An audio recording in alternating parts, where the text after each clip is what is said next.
This week on the Backtable podcast. I would say that if you have a voice problem, I think it's something that shouldn't be underestimated. I think in general, this idea that only people that have smoked are susceptible to early vocal fold cancers or early larynx cancers, that assumption shouldn't be made. So I think in general, voice problems shouldn't be underestimated, and whether or not it's a cancer doesn't mean it can't be solved surgically or medically. So I would say generally not to make assumptions as a sort of message to anybody managing early glottic cancer. I think my message is treat the patient with kindness and respect and understand their needs and wants and desires, because the decision-making process, even though it's not something that can kill them, is something that's really important for their life. It's how they voice, it's how they swallow, and I think it's our responsibility to be considerate of that.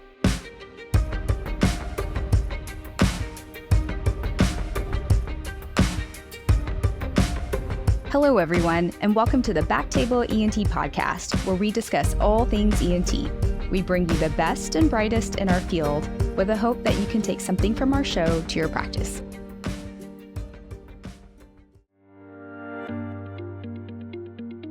Hi, friends and colleagues. We're thrilled to announce the launch of Backtable Plus for ENT. Backtable Plus features bite-sized learning modules created by ENTs for ENTs. The content is designed to be searchable, organized, and easy to digest, making it perfect for our busy schedules. Best of all, it's completely free. We encourage you to explore the platform and share your thoughts with us. Go to plus.backtable.com, plus.backtable.com, and click on ENT courses. Your feedback is invaluable as we strive to make this resource as beneficial as possible. Happy learning, and we can't wait to hear what you think.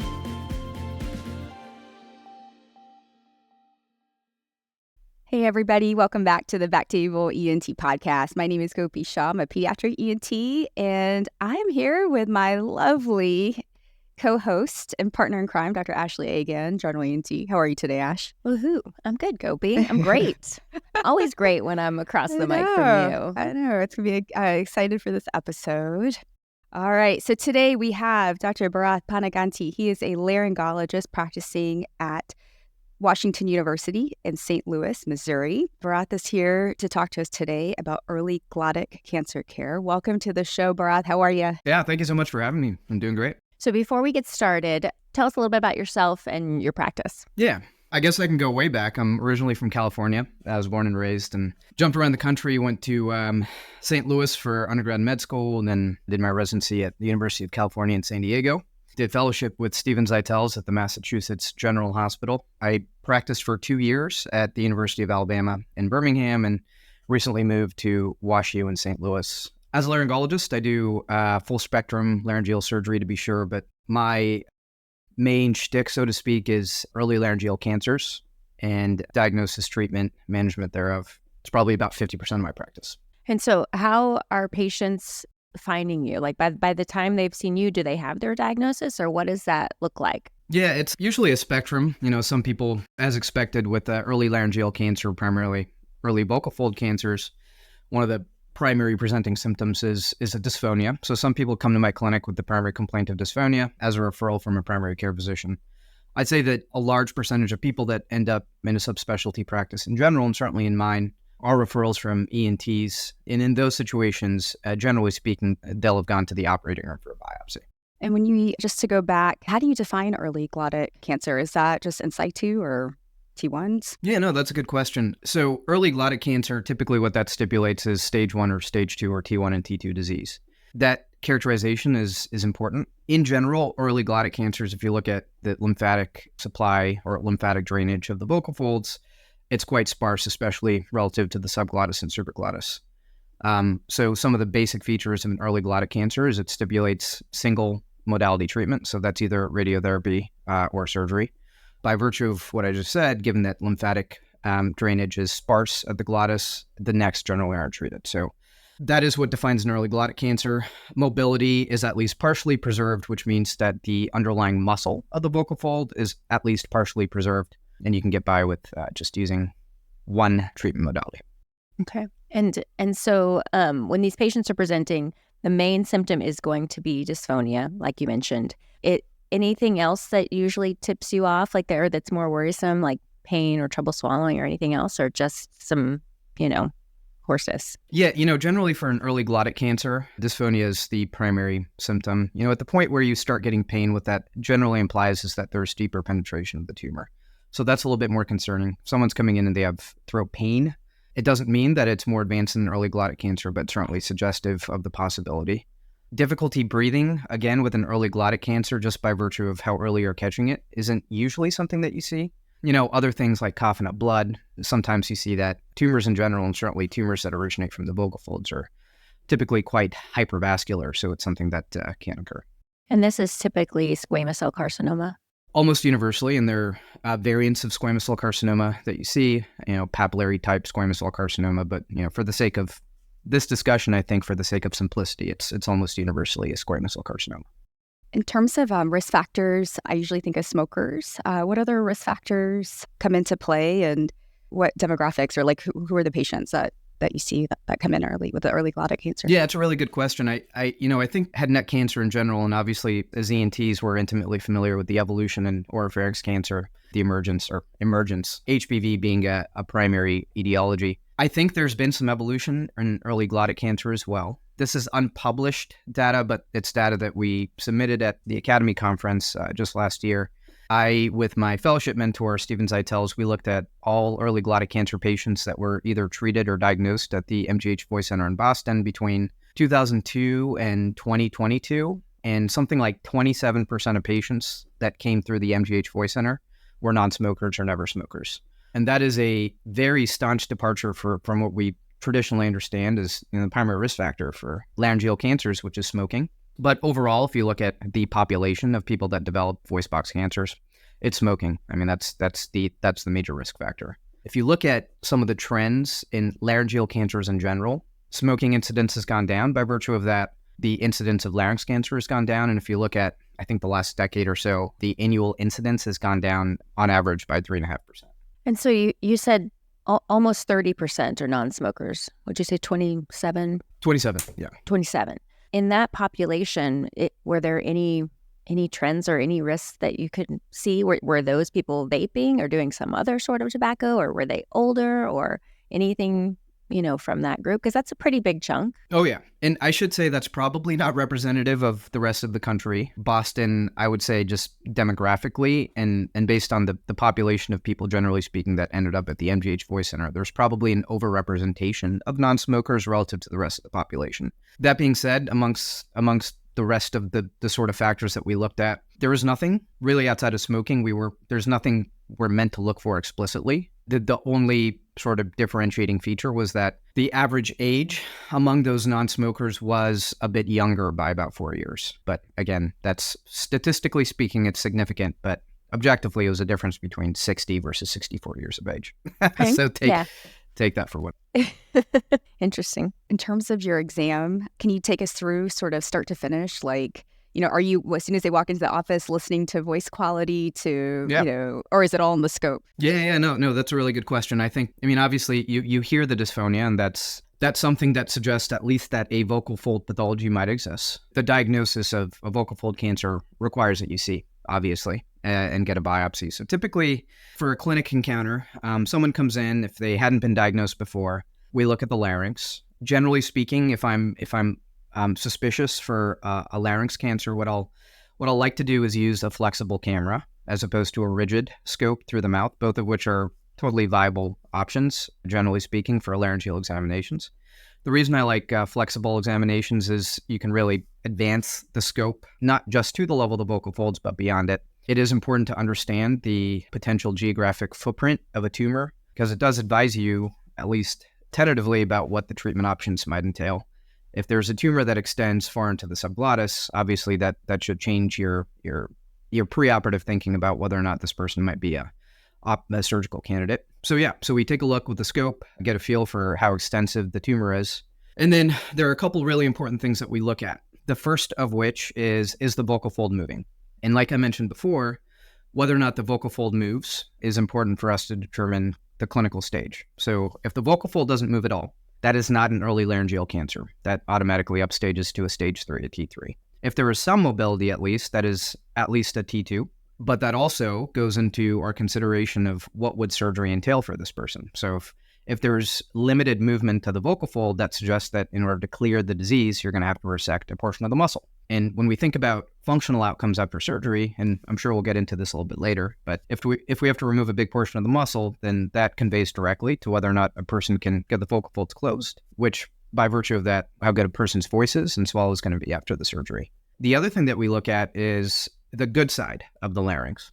So it is not uncommon for cancer to involve both sides, but in situations where one side is preserved, that can be quite meaningful. Because if you survey laryngeal surgeons, and voice is in general just an amazingly fascinating thing. But one of the things that I think a lot of laryngeal surgeons will notice is as long as you have one good side that's vibrating, even if the other side doesn't vibrate, as long as you have a wall for the good side to vibrate against, you can have pretty darn good voice. So if you have a completely preserved side of the vocal fold that doesn't have to be operated on, in terms of what the voice outcomes and the swallow outcomes might be, that portends potentially good outcomes. And those are the biggest things that we look for almost universally in my practice, unless someone is just a really small, well-confined T1 vocal fold cancer where there's basically no expectation after the surgery that they'll have any voice or swallowing problems.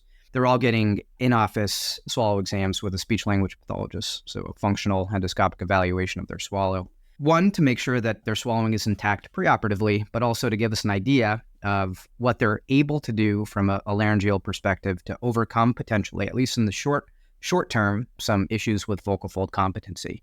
So that's the basic Glottic exam. And this goes for anybody that's undergoing a surgery, full head and neck exam. And primarily what you're looking for is things that might suggest that laryngeal exposure intraoperatively might be difficult. So small jaw, presence of mandibular tori, poor neck extension, big tongue, anything that might make it difficult for you to align the scope from the point of the lips to the entrance of the larynx. Those are really important considerations because if you don't have the confidence you'll be able to expose the larynx, then you should reconsider whether or not an endoscopic transoral surgical approach to a larynx cancer is the best option for the patient. Yeah. Going back to your exam, just thinking about like what the tumors look like, is there a very typical appearance as far as like exophytic or sessile, or is it, and is it more commonly, anterior commissure versus, just is there, or can it be anywhere all over the place? Yeah, totally. No, they have different flavors, so to speak.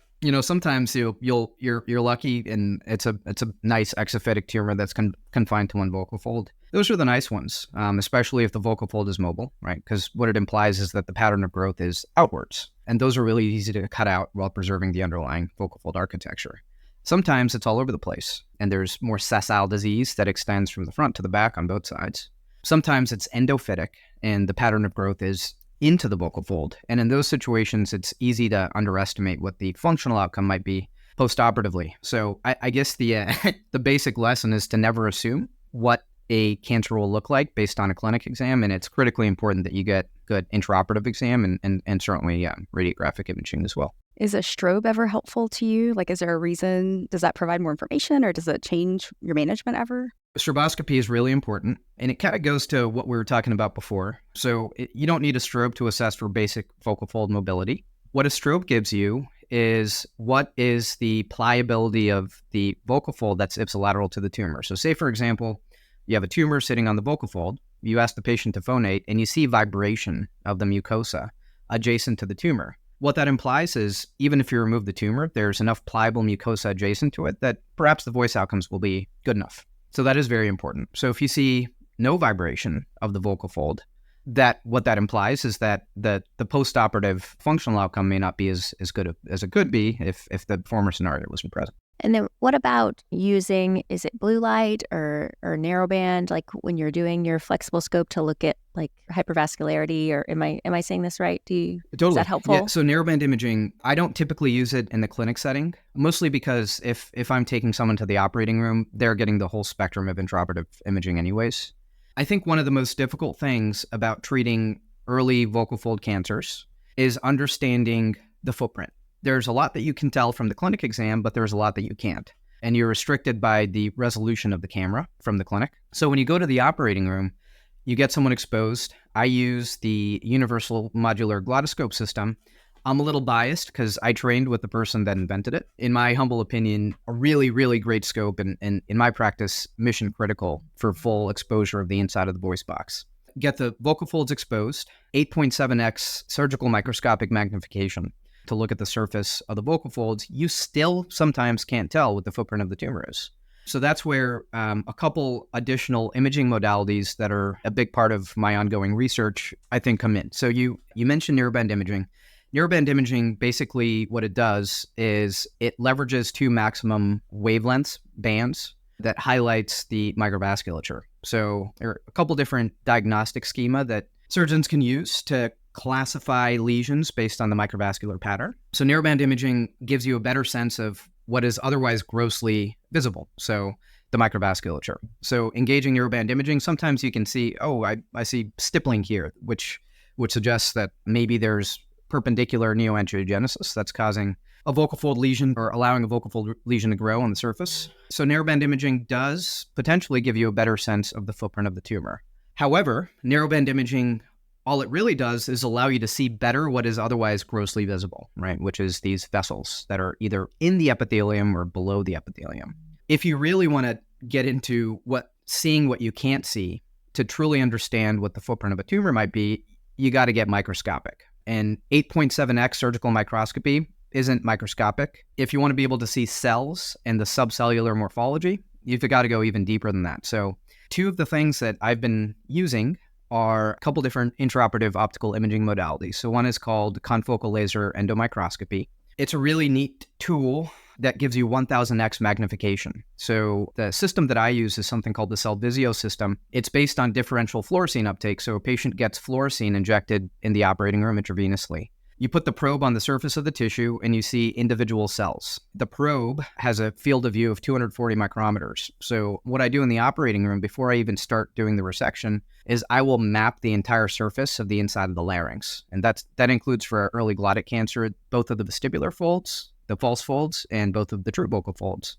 And I scan the surface. And this is data that I haven't yet published, but what I'm finding, and there's a whole set of criteria that we're adapting and now modifying to use for the diagnosis of based on the cellular morphology of cancer versus dysplasia. But what I'm finding is that even in situations where there's a unilateral tumor, I go to the contralateral vocal fold and I'm seeing foci of cellular aberrancies, which suggests that it is not uncommon for there to be cancer on one side, but at least changes on the other side that are suggestive of pre-malignancy that are usually not accounted for. And then the other thing that we've been using, which is also part of this phase 1 clinical trial we're running, is something called panitumumab iodide 100. Panitumumab is an EGFR monoclonal antibody, and that's paired with a near-infrared dye. It's injected intravenously about 24 to 48 hours before the surgery. And we use a special camera that allows for excitation in the near-infrared wavelength. And we can see tumor volumes up as small as 450 cells.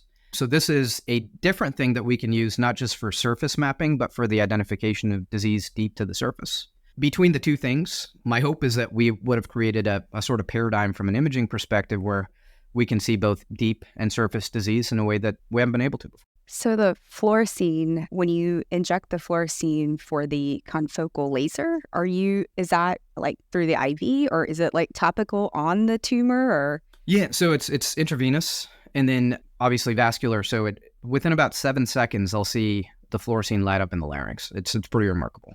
And then if you have like a foci of aberrancy, do you send that for frozen? Like, do you get intrapathology frozen? Like, hey, this could be something before I start doing anything on the side that I wasn't expecting, maybe? Yeah, totally. So the problem with early vocal fold cancers and kind of the impetus for this entire avenue of research is that if you look at the vocal fold, in terms of what you see exposed generally when you do like a flexible laryngoscopy, which I think most ENTs will do that are at least looking at larynges, in an adult, the visible portion of the vocal fold is about 4 millimeters in width. Now, the full width of the vocal fold is longer, but just in terms of what you see up front.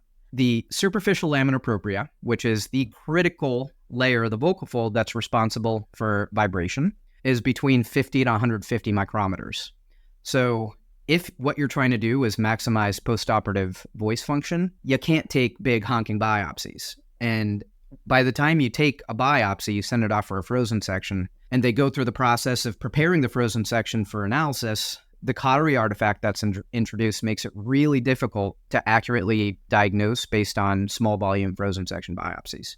My practice has evolved to some degree. So for the sake of preoperative diagnosis, I typically don't do frozens. And that is in large part because of what we just talked about, that it's hard to rely on histopath explicitly when we're sending these tiny, tiny biopsies. But also because if it is truly just surface occult disease, with the way that I treat vocal fold cancers, you can treat it with basically no functional sequelae as a result of it. So my practice is I'll take frozen sections for margins at the end of the case, but I won't take it up front. And so I think that's a really good point regarding biopsies. So if you have, like, for your referring doctors who are sending you patients, are they typically not biopsying them and just saying this looks like it's something bad just because it's small? And if they biopsy it, it might be gone and you may not be able to see it once they get to you. Like, so what's that process? So we back up a little bit. Yeah, no, absolutely.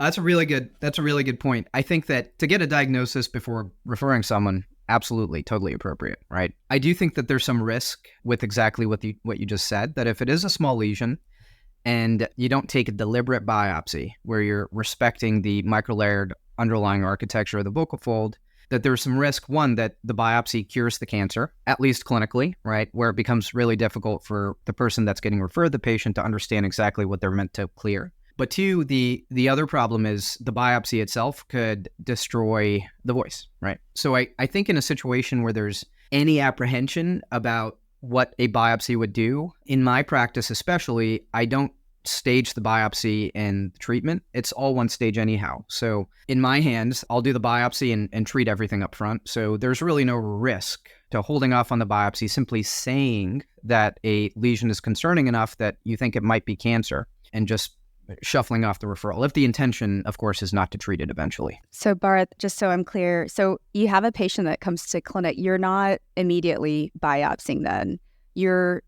Maybe you'll get a CT neck or whatever for further workup and then plan for the path. And if there is a treatment to be done all at the same time. And so your case posting could be as quick as 45 minutes to a couple of hours. Is that? Yeah. So if I don't typically take in-office biopsies, and there's nothing wrong with it, since I'm biopsying and treating in one stage, to me, it doesn't actually save any time or the patient a trip to the operating room for the sake of a biopsy. So my personal practice pattern is not to do that. But yeah, so in terms of a posting, typically what I'll call it is a suspension microlaryngoscopy with biopsy, possible laser-assisted resection of a tumor. So yeah, if it's apparent intraoperatively that surgery is not appropriate, then the case could last about 15 minutes. I will always in the operating room not just look at the larynx, but I'll look below as well. So I'll do a diagnostic tracheobronchoscopy just to look for occult endobronchial disease. And you mentioned this before, but CT imaging, I think there's a misconception about whether or not chest imaging is necessary for early vocal fold cancers. I always get chest imaging not because I'm worried about metastasis. I get chest imaging because I'm worried about a second primary. And so all my patients, regardless of how small the vocal fold cancer is, will get CT neck and chest imaging. And typically, these early glottic cancers can be invisible or really hard to see on a CT, right? That's right. Yeah, even big ones can be hard to differentiate because it's hard to differentiate a tumor sitting on the surface of the vocal fold from the underlying mucosa. And you never know what the position of the vocal folds are going to be. You know, sometimes the patient is voicing or coughing at the time that shot is taken and they're adducted, in which case it's impossible to differentiate a mass from, just the structure of the vocal folds themselves. But yeah, generally speaking, CT imaging is not terribly good for imaging, especially surface vocal fold cancers. And it's really just a mechanism to make sure that there's nothing else worrisome in the larynx or the neck. Right. Yeah, but it also, if it is like, if the read comes back that, it's normal and negative, it's also not reassuring because you need to correlate with direct visualization. That's right. Yeah.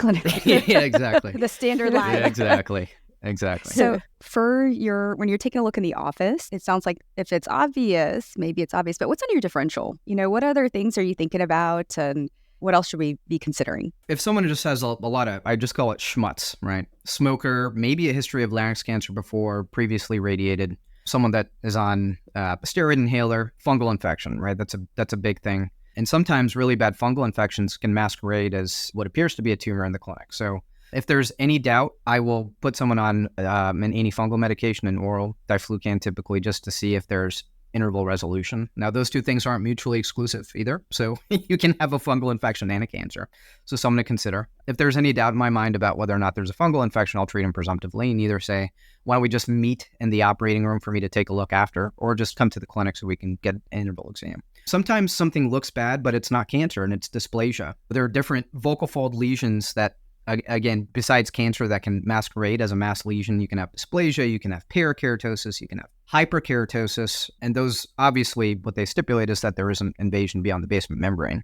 And so in just thinking of patients that are kind of coming through your clinic and how that process is flowing, once you're concerned at all and like, okay, we need to biopsy this, how do you talk to patients about that? Because it sounds like most of the time, whether it's cancer or not, it's going to be a diagnostic and therapeutic type of intervention. That's exactly right. Yeah. So if it's something that's on the vocal fold that is impairing voice, that's not infectious, then it's got to go one way or the other. So typically what I'll tell a patient is, in the operating room, my microscopic exam is good enough where, generally speaking, I'll have a good sense of whether or not what we're dealing with is a cancer. That's also where the other imaging modalities come in with confocal laser and microscopy. And of course, if there's a mass lesion that isn't just a surface lesion, we can send it off for frozen section. We can take a big chunk and get help from the pathologist intraop. But yeah, so the conversation generally is go to the operating room, take a biopsy. If there's concern for cancer, if there's concern for something that shouldn't be there, a mass lesion, hyperkeratosis, parakeratosis, dysplasia, the approach is fundamentally the same, which is to use a laser to remove the lesion. Gotcha. I mean, are you even talking about other treatment modalities at that point? Because, like we think about like the early, T1 cancers being also treatable with like primary XRT, but we don't know it's cancer yet. And, how do you talk to patients about that? Yeah, so if we don't have a cancer diagnosis, and if there's any doubt in my mind about whether or not moving forward with surgical treatment is the best option for the patient, then the conversation is always, let's first get a diagnosis. Let me take a look around, get a sense for the depth of the mass. And if my impression in the operating room is that it's at least worth a conversation about whether or not primary radiotherapy is a better alternative, then that's what I'll do. And I'll stop the surgery, wake the patient up, and have them come to the clinic to have that discussion. A lot of the time, someone comes in with the diagnosis, which is nice, because in that situation, we can have that entire conversation up front. And I historically have had very, very good relationships with the radiation oncologists. And at UAB, what I would do is if a patient came in and there is a conversation to be had about whether or not radiation versus surgery is the better option for them, then I actually just call the radiation oncologist and they come to the clinic and we all have a conversation together. And it's really nice to compartmentalize everything, make it really nice and simple for us to be able to have a multidisciplinary conference in a clinic encounter to chat about, risks, benefits, pros, cons of either approach. So how do you, start organizing it in your mind of, this is going to be a great surgical candidate, or, hey, this is going to be, XRT is going to be better? Because it sounds like you kind of already have that in your mind. Yeah, no, totally. That's a really good question. I think some of it is idiosyncratic. So my perspective is probably a little bit different than another laryngologist. But I guess speaking from my own experience, the way that I think about it is I try to boil it down, make it really simple. So if one big thing, can I see the tumor? If someone has had multiple neck fusions and there's no opportunity for me to stick a scope in and say reliably that I have been able to expose the entirety of the larynx, then I couldn't possibly convey to the patient with any degree of confidence that I've cleared microscopic disease. So that's a really easy situation for me up front. If someone's just not a good surgical candidate based on head and neck anatomy, that conversation about radiation treatment is had up front.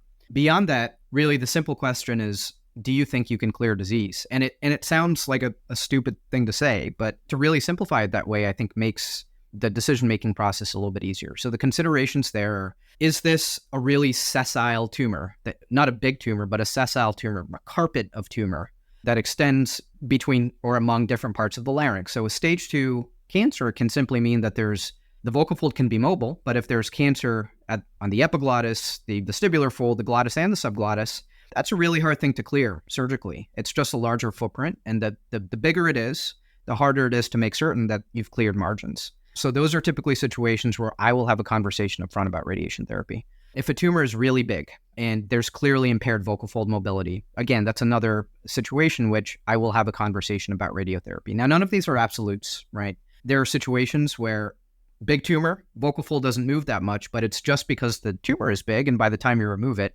vocal fold is moving better. A lot of the conversation is had before the surgery, but in situations where there's any doubt for me, I will tell the patient that, in my belief, that if we go to the operating room, I start to resect the tumor, and if I believe that to finish the resection would result in a prohibitive functional defect that would potentially be avoided with radiation therapy, that I'll stop and wake them up before any damage has been done, so to speak. Because by the time you start carving into the vocal fold, whether or not you have radiation, that vocal fold's gone. It's important to make that determination up front. But that is a conversation I will very explicitly have with the patient is you have to trust me. And if I believe that it's not appropriate, that I'll stop. Are there any other treatment modalities that are talked about? Like, is there a role for chemotherapy or immunotherapy? Is there anything else happening from a treatment standpoint? For early glottic cancer, no. Typically, it's surgery versus radiation. Surgery has undergone evolution over the course of time. Now it's primarily transoral laser microsurgery. But ultimately, however you drop the laser in, whether it's with a robot or a microscope and an endoscope, it's primarily laser surgery. Is the radiation therapy pretty much the same as it's been, or is it more focused? Or as far as for I think about, as ENTs, I think we all kind of have that cringe with radiation because we've seen patients that have had really bad swallowing outcomes or problems with complications. So, is that better? It is, yeah. I think radiation therapy has undergone really significant evolution over the course of, I can't give you a timeline, but certainly in contemporary times. People have studied single vocal fold irradiation. With IMRT, you can really restrict the radiation dose to the target organ, and as much as radiation oncologists have been able to historically, restrict the dose to the constrictor muscles and pharynx and carotids and all the things that we worry about in terms of postoperative radiation sequelae. They're not gone, but I think certainly compared to what it has been historically, have been mitigated to a significant degree. That being said, I think with radiation, it's not as simple as the physics. Different patients will have different outcomes. It's a hard thing to predict. Some people don't respond well to radiation. Some people go through radiation, and it's as if nothing ever happened. And if it was an easier thing to predict, I think this conversation around what is a more appropriate treatment per patient would be a lot simpler. I think in general, the functional deficits associated with surgery are a little bit more predictable because you are directly responsible for the defect that you create. And in terms of functional rehabilitation, there are options for surgery, right? So if primarily the problem that you have is a soft tissue deficit, there are things that we can do to overcome that. Fat injection laryngoplasty being my favorite option to restore some of that lost soft tissue bulk in a way that can restore glottic competency. And once you do that, and especially if you have a good contralateral side, there's an opportunity for a really, really nice postoperative functional outcome. Yeah, because that's really where the decision making. That's what it's about, right? Because the cure rate for an early T1, these patients are going to be cured of their cancer. It's just what's their function, their laryngeal function going to be afterwards. Yeah, and that's conversations about this where there's true survival equipoise between two treatment modalities. It's fascinating, right? Because there's a lot of considerations. It's not just about the surgeon. It's not just about the radiation oncologist. It's about the patient, right? With surgery, for example, I always tell patients that they may need laser treatments in the clinic. The way that I treat cancers is with the KTP laser. So it's ultra narrow margin surgery. I'm not chunking out a large portion of the vocal fold because these aren't cancers, generally speaking, that are going to kill patients. So we have license as surgeons to be a little bit more conservative. And this has been proven a number of times in the data. This isn't just theoretical talk, where ultra narrow margin and narrow margin surgery is appropriate for early vocal fold cancers because the implications of recurrence are not the same as if it was in the tongue, for example, or the oropharynx, where you're worried about local or regional and distant metastasis. When you say narrow or ultra narrow margins, how many millimeters or micromillimeters are we talking about? Yeah, it's a good question. So there are basically two methods to treat early vocal fold cancers. One is to cut the cancer out, and one is to ablate it. So if you look at the laryngeal surgeons and the TLM surgeons, transoral laser microsurgery surgeons that do early vocal fold cancers, generally speaking, they'll use one of two different kinds of lasers, the CO2 laser or the KTP laser.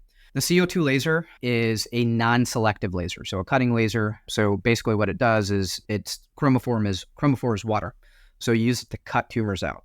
With the ablative laser, the KTP laser, I'm not actually cutting a tumor out and sending a specimen to a pathologist. What I'm doing is ablating the tumor, vaporizing it, and then treating the bed with the laser itself. So the margin is not exactly quantified in that situation.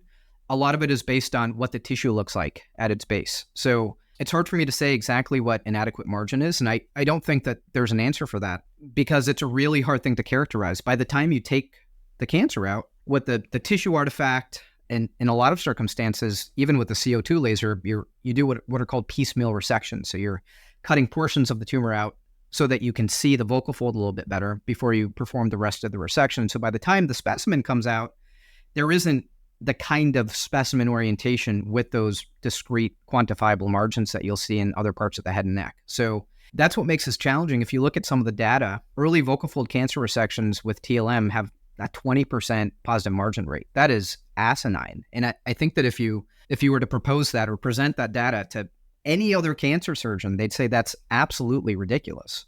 It's a function of what I think we're forced to do when we do transoral laser microsurgery is, one, with the piecemeal resections, I think it's hard to truly characterize positive margin rate. But two, if you truly want to clear presumptive margins, you're knocking out a big portion of the vocal fold, and that can have bad outcomes. And you don't have to do that for a patient to survive. That's where it gets a little complicated. Yeah. So there's a lot of reliance on what the tissue looks like and Absolutely. being able to recognize, if something looks suspicious or not. Absolutely. And with the confocal laser, are you going back with that after you've done your ablation to look again? Yep. So I will do, sometimes I'll do that. Sometimes I'll just use it up front and just map the tumor out and then resect the tumor accordingly. Sometimes I'll have doubts and I'll put the probe on at the end and I'll assess the peripheral mucosal margin status. So that is a really, really nice tool that overcomes some of the limitations of small volume histopathology.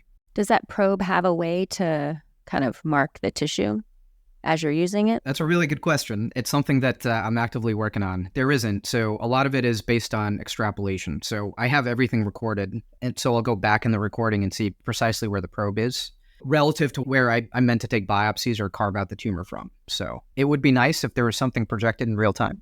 Yeah, like if you could have like a little tattoo where you were like stenciling out That's right. your area. That's cool. Okay, so more to come then. More to come. Yeah, we're looking at a digital projection. So something that in real time we can, instead of a tattoo that's physically on the tissue, something that is digitally projected so that there's no artifact on the organ itself, but you have the ability to extrapolate what you've seen with the CLE with what you're seeing through a microscope. Yeah, so it's like it's an overlay like on what you're seeing in real time. That's nice. And as far as just thinking about as you're in the operating room, other, considerations, you talked about exposure, you talked about your scope of preference. Any other, just talk to us kind of about your setup and what's on your back table, like what are the key things when you're doing this? Yeah, so I think it's worth talking about the scope a little bit so that if you think about the way that I'd say most ENTs in the country expose the larynx, they use a fulcrum securement arm. So if you like a DITO, for example, stick the DITO in, you put something in at the end, or you have something grab the C portion of the handle, and then you crank it against a table, right? So that's tried and true. What it does is it's cantilevering against the maxilla. So you're not really maximizing exposure because the maxilla is fixed to the head. It's fixed to the craniomaxillofacial skeleton. So what I use with the universal modular glottoscope system, it pulls up against the jaw. So it's true suspension, so to speak. So it, instead of cranking against the maxilla, pulls up against the jaw. So you're getting true anterior excursion of the scope against the larynx. What else is on the table? So microinstruments for the biopsies. KTP laser is not being serviced anymore, but it is what most laryngeal surgeons that do ablative work will use. So that's the major surgical tool of mine. When you say it's not being serviced anymore, what do you? Yeah, so Boston Scientific bought it and shuttered it. So they're not there's no new KTP being manufactured, and Boston Scientific doesn't service the machines. If a KTP machine, you'll have to go third party. It doesn't mean that if KTP machine has problems that you can't use it, but it becomes a lot more difficult. So once all the existing KTP machines die out, they will be no longer. So I didn't know that. Yeah. So we're there are a couple others on the market that furnish blue light. laser, so a diode blue light laser. And that is the next generation of ablative laser use. But for the time being, I'm a green light believer, and that's what I use. And then we'll have a series of micro instruments, cups, right, left, scissors, right, left, tiny 1 millimeter, 2 millimeter instruments, so that I can take small volume biopsies. You do always send at least a small biopsy so that you can have a sense of whether this is dysplasia or cancer before you start ablating. I will take numerous biopsies, actually. So what I mentioned with the tumor mapping with the confocal laser and microscopy is in any area where there's potential concern, if it's clinically normal but evidence of potential aberrancy on CLE, I will take a biopsy there and send it off. Again, that's difficult because with the size of the biopsies that I'm taking, especially in a clinically normal area, I don't like to rely on frozen sections, so I send them for permanent. But I will, on average, I'll take about 5 or 6 biopsies up front. And these are little bitty biopsies, bitty biopsies. Yeah, really tiny biopsies. Are they like, you don't have enough tissue, send us more? You know how they like to do. Oh, tissue lost to processing is something I see in pathology reports all the time. It dissolved in the saline before I got to the lab. But so we do that. And one of the things that I really like to do is a subepithelial saline infusion. So I'll have this injection cannula, and I use injectable saline, so preservative-free saline, and I put the needle in the subepithelial layer. And this is something that a lot of people do, but certainly something that my fellowship mentor, Stephen Zeitels, was very specific about conveying the importance of. Put it directly into the subepithelial layer, into the superficial lamina propria. So what you're looking for is, in the course of injecting before you do any of the surgery, is do you see the mass lift up? And if it lifts up, what it implies is that there's some of the superficial lamina propria intact, and that the mass isn't all the way through the superficial lamina propria into the underlying ligament. I do that also to create a sort of heat sink. So in the course of doing the laser ablation, the superficial lamina propria, that's sacred ground. So anything that you can do to preserve it within the confines of what's oncologically appropriate, mitigating thermal collateral injury by infusing the saline can be potentially helpful. That's pretty much it on the Backtable microinstruments. The KTP laser fiber that I use depends on the size of the mass. If it's really sessile disease just on the surface, I'll use a small one, so 400 micrometers. If it's a bigger one, then I'll use 600 micrometers. And it makes a big difference. It doesn't sound like a lot, but it makes a big difference during the surgery. Laser is conveyed in one of two modes, either pulsed or continuous wave. Pulsed wave, and there are different ways to titrate the settings, but I'm not going to get into the nuances, but basically it shoots little blasts of the laser. Continuous wave is exactly that, quasi-continuous, where there isn't the break in between pulses. And I'll use continuous wave in situations where there's big exophytic tumor that I'm trying to debulk. And the KTP is on a handpiece or mounted to your scope? KTP is on a handpiece. The CO2 you can do obviously connected to the scope and control with the micromanipulator. Are you ever using the CO2? In my practice, I don't. When the KTP can't get serviced. Yeah, exactly. It's that or the diode. So, when the KTP is no longer available for my use, which will be a very, very sad day, I'm going to use the blue light. Bharat, you'd mentioned, when we were talking about doing this episode before, you mentioned robots as well, like robotic surgery. Tell us a little bit about what that gives you, or when you would consider using that as a tool. So I think for early glottic cancers, at least in my view, there's not really value for the robot. So I think about the robot primarily for supraglottic tumors. So what the robot gives you is a global view. So if you think about the way that you expose a larynx with a tubular endoscope, no matter what it is, you are restricted to the confines of the tubular endoscope. So you are excluding everything outside of it. For a small tumor, fine, doesn't matter. For a bigger tumor, if you can't see the entire tumor within the confines of the tubular endoscope, then you're having to maneuver the scope repeatedly in order to maximize your view or to see the entire footprint of the tumor. I think any situation in which you're having to do that risks traumatizing mucosa, risks traumatizing tumor, makes it really hard to differentiate between the two, makes it more likely that you miss stuff. I had one of the robotic reps actually come, before I started using the robot, come to my operating room, and she counted the number of times I either moved my microscope or moved my laryngoscope in the course of a 3-hour case. It was 100. And that to me was wild. I do it subconsciously, but it's really representative of how hard it is sometimes to see the inside of the larynx globally. So I think the incremental value of the robotic exposure is to be able to manipulate the semi-flexible endoscope in a way that doesn't require repositioning of the scope itself. The other possible advantage is based on what we were mentioning before, which is confocal laser and microscopy. So with the Cellvizio system, you can directly implement the imaging from the CLE, the confocal laser microscopy, into the surgeon console view. So I can drop the probe through the mouth, scan, put the probe down, pick up the laser adjacent to it, and start going. You can't do that with an endoscope because the way that I look with the probe is with a flexible bronchoscope, so I can get all the angles.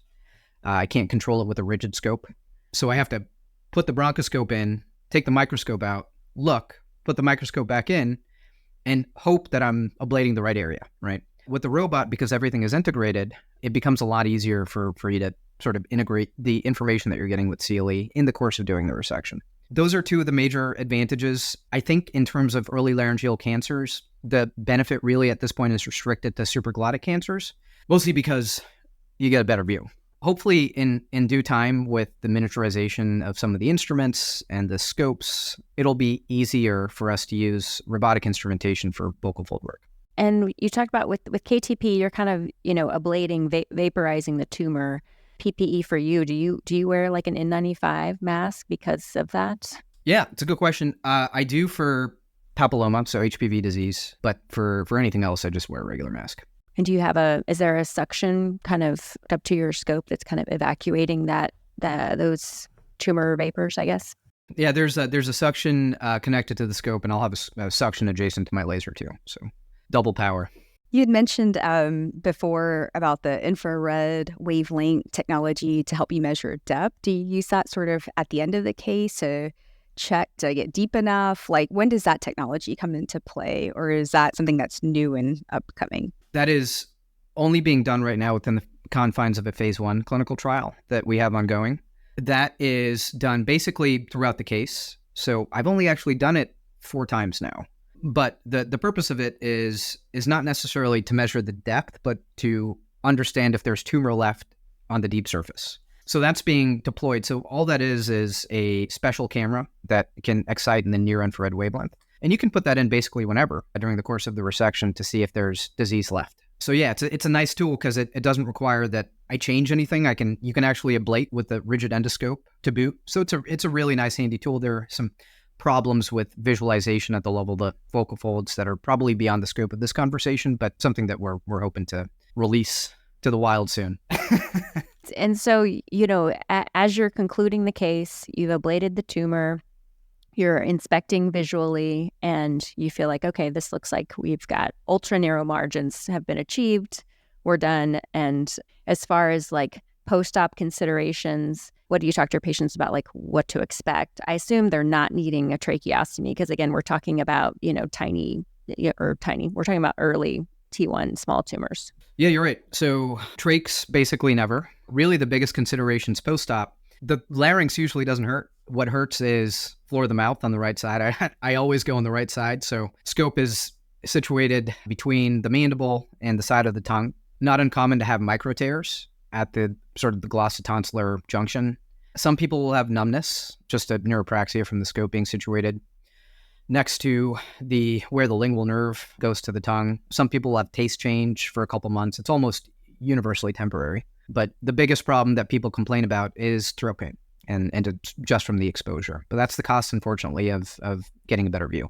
And do they need to be on voice rest or have a special diet, or are they just kind of back to normal? Diet is based on the extent of the resection. If there's any concern about having resected muscle enough where there's glottic incompetency, I will always keep those patients for a post-op day 1 inpatient swallow evaluation before sending them home.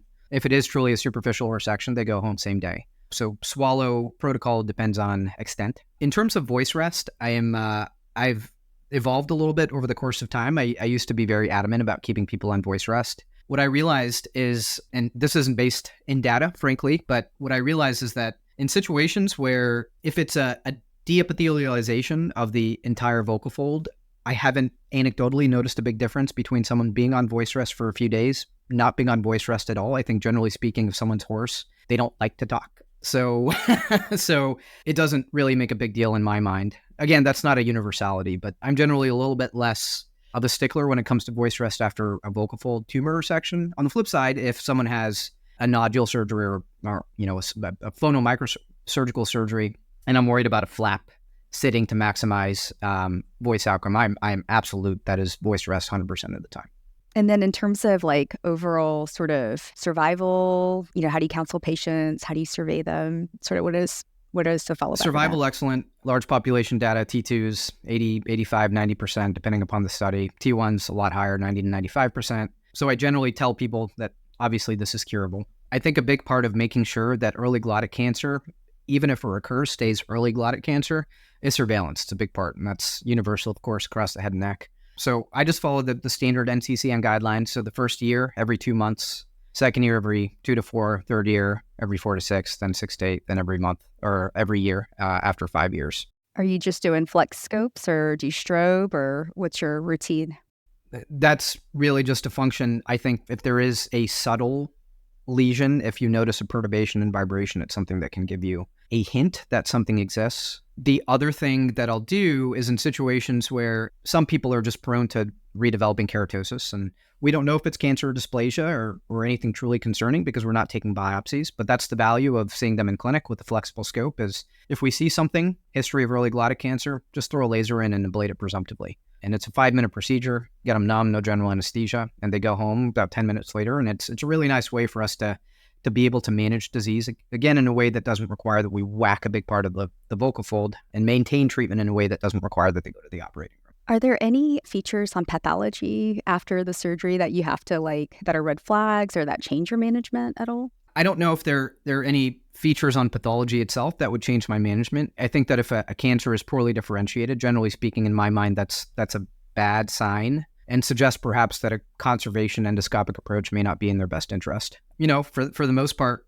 pathology is usually confirmatory and simply corroborates what I basically know in the operating room anyhow.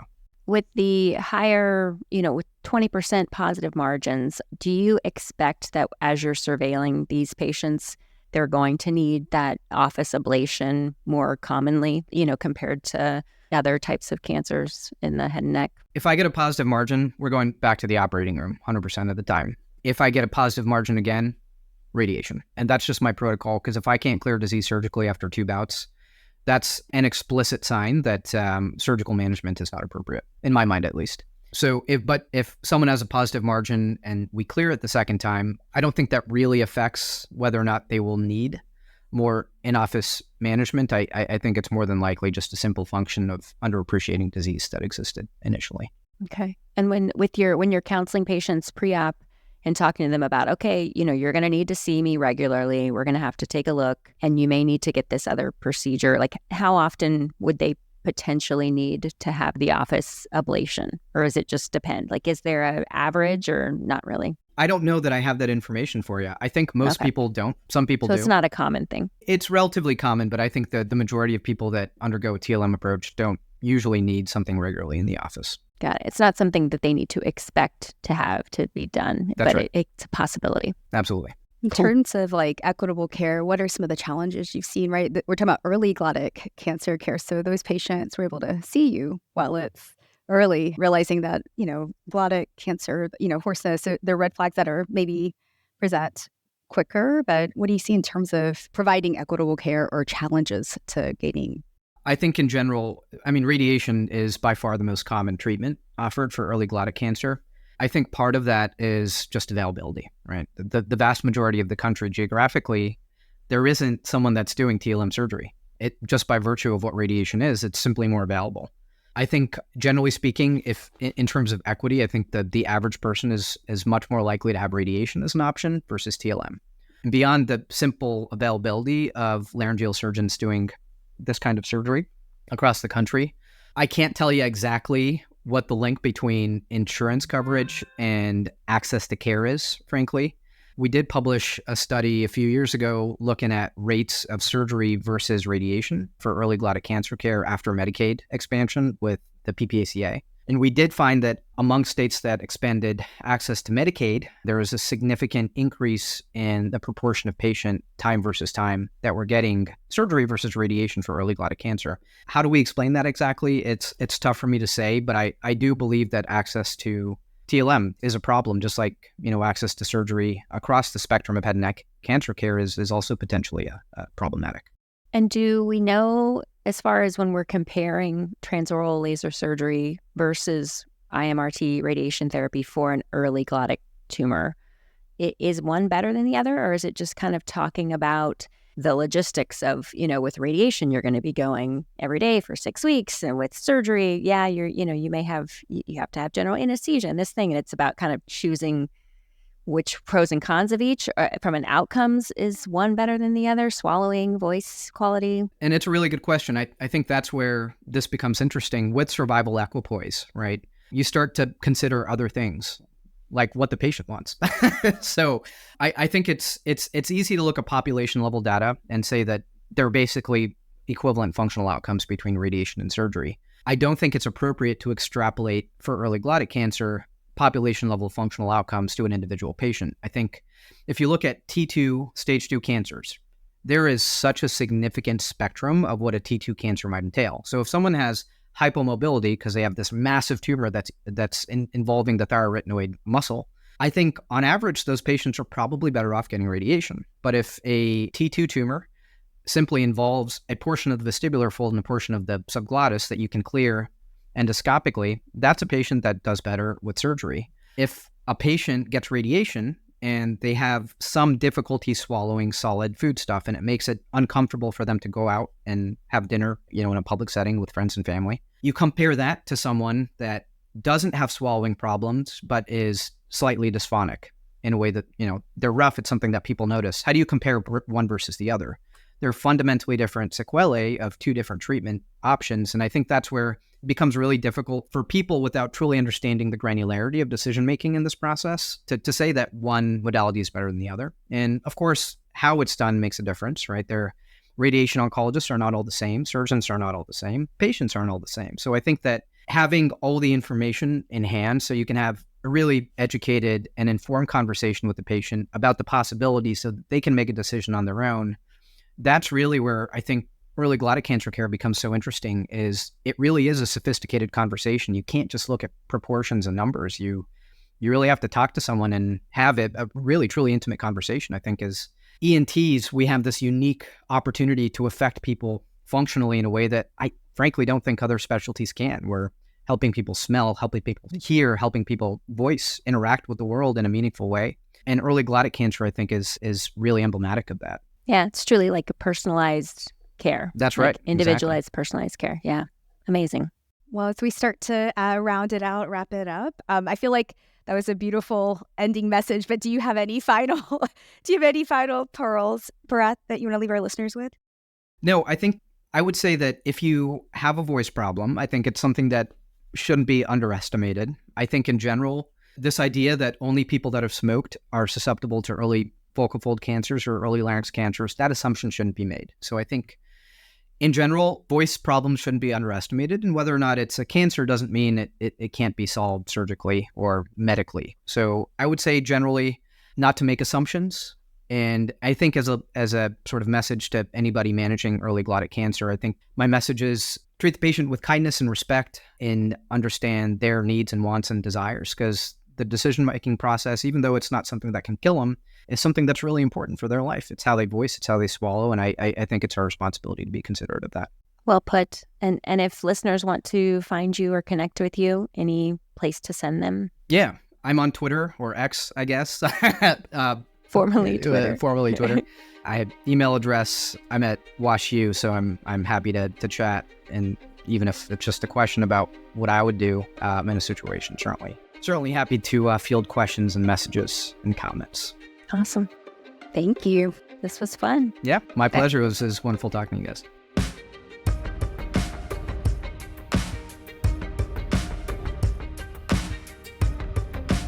Thank you so much for listening. If you haven't already, make sure to subscribe, rate the podcast 5 stars, and share with a friend. If you have any questions or comments, direct message us at _Backtable ENT on Instagram, LinkedIn, or Twitter. Backtable ENT is hosted by Gopi Shah and Ashley Agan. Our audio team is led by Kieran Gannon, with support from Aaron Bowles, Josh McWhirter, and Josh Spencer. Design and Digital Marketing led by Brian Schmitz, with support from Taylor Spurgeon Hess. Social Media and PR by Chi Ding. Administrative support provided by Judy Dela Cruz. Thanks again for listening, and see you next week.